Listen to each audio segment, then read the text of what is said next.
और हमारे पूर्व राष्ट्रीय अध्यक्ष आदरणीय बंगारू लक्ष्मण जी, महासचिव श्री आत्माराम जी परमार, उपाध्यक्ष श्री रमेश चंद्र जी रत्न, महामंत्री हो गए आप, बधाई आप। और सुरेश जी क्या हैं, और हमारे भारतीय जनता पार्टी के वरिष्ठ राष्ट्रीय महासचिव और पार्लियामेंट्री बोर्ड के मेंबर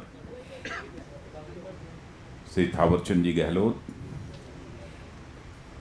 और हमारे एक भाई और हैं डॉक्टर सत्यनारायण जी जटिया।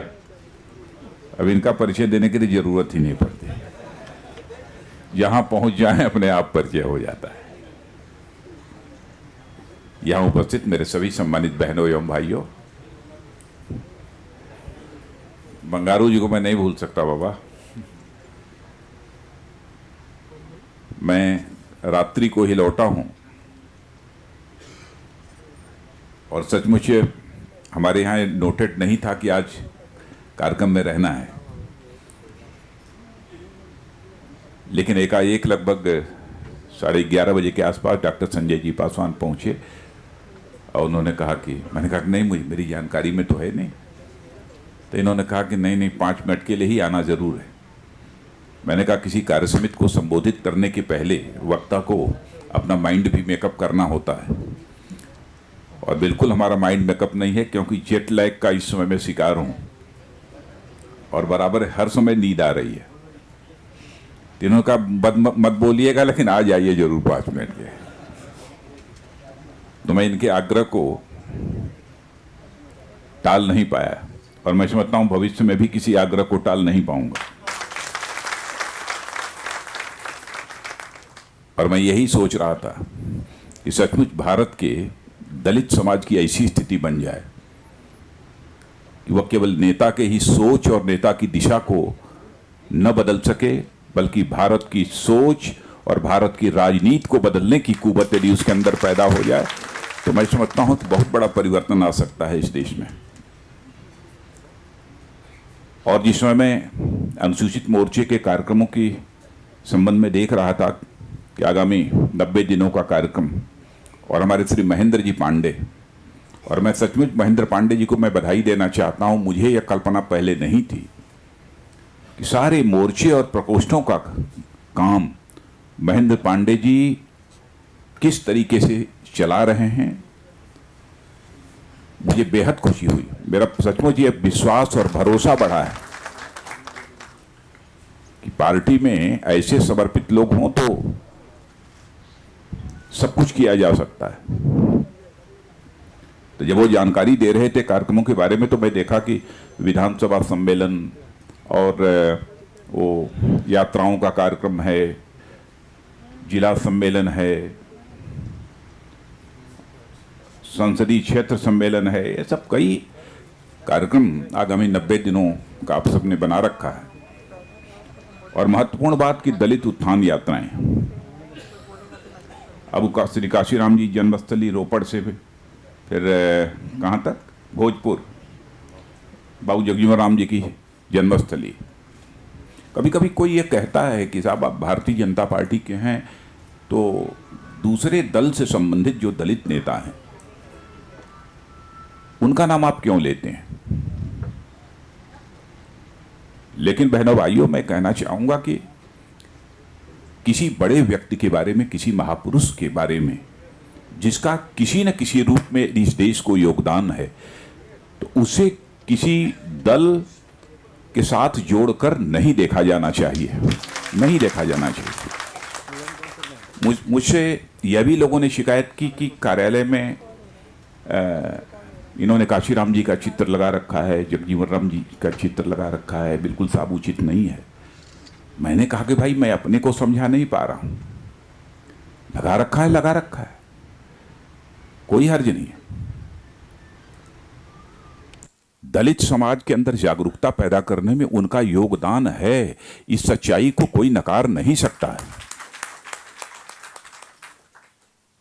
क्योंकि आजाद भारत के पहले की जो स्थिति रही है और विशेष रूप से जो भी विदेशी ताकतें हमारे देश में आई, उन्होंने जैसे हालात पैदा कर दिए और एक जिस प्रकार की भावना लोगों के जेहन में, मस्तिष्क में पैदा कर दी, लोग सोच एक पैदा कर दी जिस तरीके की, वह निश्चित रूप से भारत के लिए वह अच्छी स्थिति नहीं थी।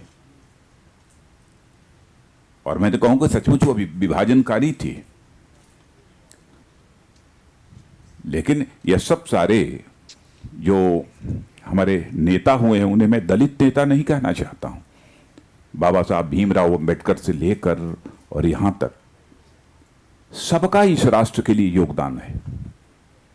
इसलिए किसी महापुरुष का, सभी महापुरुषों का नाम लिया जाए तो हमें इसमें कोई आपत्ति नहीं है, क्योंकि मैं मानकर चलता हूं कि राजनीति बराबर केवल वोट बैंक के लिए राजनीति नहीं की जानी चाहिए। राजनीति केवल सरकार बनाने के लिए नहीं की जानी चाहिए, बल्कि राजनीति समाज बनाने के लिए की जानी चाहिए, देश बनाने के लिए की जानी चाहिए। इस एक व्यापक सोच के आधार पर हम सबको काम करने की जरूरत है।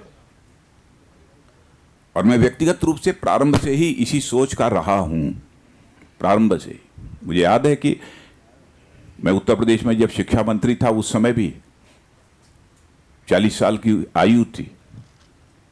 मैंने देखा कि लगभग लाख से अधिक की संख्या में वैकेंसी जनसूचित वर्ग की पड़ी हुई थी और उस पर सामान्य वर्ग और इन सब सारे लोगों की नियुक्तियां हो रही थी, बड़े सलीके से हो रही थी। मुझे लगा कि यह तो बहुत ही अन्याय है और पूरी सरकार से लेकर जो ब्यूरोक्रेसी है वह इस ओर बिल्कुल ध्यान नहीं दे रही थी। कहती साहब लोग मिलते नहीं हैं तो हम क्या करेंगे, शिक्षण संस्थाओं में नुकसान होता है, पढ़ाने वाले लोग नहीं मिलते हैं, यह मजबूरी है हमारी। यदि हम न करें शिक्षण संस्थाएं बंद हो जाएंगे, स्कूल कॉलेजेस बंद हो जाएंगे टीचर्स न होने के कारण। मैंने कहा कि नहीं, अब जब मैं यदि शिक्षा मंत्री हूं तो यह नहीं चलेगा। और कैबिनेट में प्रस्ताव बनाकर तैयार कराकर मैं कैबिनेट के समक्ष ले गया और मैंने कहा, वहां भी कुछ लोगों ने विरोध किया, कहा साहब इससे तो बड़ी नाराजगी हो जाएगी सामान्य वर्ग के अंदर। मैंने कहा जो समझदार होंगे उनके अंदर नाराजगी पैदा नहीं होगी, जिन लोगों के अंदर नाराजगी पैदा होगी तो उसे दूर करना भी हम ही लोगों की जिम्मेदारी है। और फिर मैंने व्यवस्था की थी, दो नियुक्ति अनुसूचित वर्ग से होगी, तब उसके बाद एक नियुक्ति सामान्य वर्ग से होगी। और यह सिलसिला जब तक चलेगा, यह सिलसिला तब तक चलेगा जब तक कि सारा बैकलॉग पूरा नहीं हो जाता है। यह व्यवस्था मैंने उस समय लागू की थी। तो एक व्यापक सोच के आधार पर ये सचमुच हम भारत माता को फिर से सिंहासन पर बैठाकर एक दिव्य आभा के साथ चाहते हैं कि वह सारी विश्व का मार्गदर्शन करे, तो तभी संभव है जबकि समाज के सभी लोग एकजुट होकर एक सोच के साथ काम करेंगे और अपना योगदान देंगे, तभी संभव है, नहीं तो और कोई दूसरा चारा नहीं है। और भारतीय जनता पार्टी में भी जो अनुसूचित मोर्चे का जो गठन हुआ वह इसी सोच के आधार पर। और मुझे खुशी है इस बात की कि अनुसूचित मोर्चा बहुत ही प्रभावी तरीके से डॉक्टर संजय पासवान जी के देखरेख में और सारे जो वरिष्ठ नेता हैं, हमारे आदरणीय बंगारू लक्ष्मण जी हैं, हमारे भाई थावरचंद जी गहलोत हैं, हमारे सत्यनारायण जी जटिया हैं, ये सब सारे लोग, और महेंद्र जी पांडे तो खैर बहुत ही अच्छा काम कर रहे हैं, वो भी है। मुझे विश्वास है कि हम लोग जो सोचते हैं और विशेष रूप से मैं जो सोचता हूं उसके अनुरूप ये सब सारे काम हो रहे हैं। और दलित उत्थान यात्राएं यह केवल 3 वर्ष के लिए यह कार्य समिति है, 3 वर्ष के लिए हम लोग हैं, क्योंकि दल की एक व्यवस्था है। लेकिन इस प्रकार की यात्राएं यदि भविष्य में चलती रहें तो मुझे पूरा विश्वास है कि दलित उत्थान यात्रा ने यदि कामयाबी हासिल की, ये दलित उत्थान यात्रा सचमुच भारत उत्थान यात्रा बन जाएगी। अब इसके महत्व को हमें समझने की जरूरत है।